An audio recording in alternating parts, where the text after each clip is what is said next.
bike check for the Verde Prism. Most of it's stock, so I'll just start with the seat. Got a stolen pivotal glow-in-the-dark seat. Bars, they're 8.6 high-rise. Got a Verde top-load stem. ODI grips with ODI bar ends. The forks, they're tapered.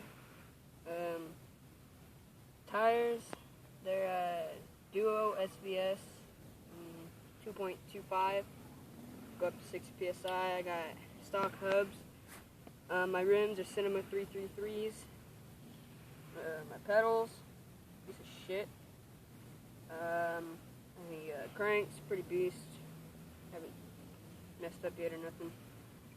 Sprocket, stock. Got a Taya chain. Took off the brakes. Brakes are for quitters. My frame is chromaly.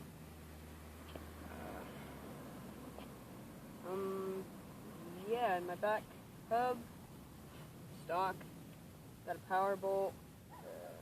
9-tooth driver in the back. Oh yeah, my sprockets, 25 teeth. Yeah, my bike's like 25.3 or 25 pounds around there. Not sure.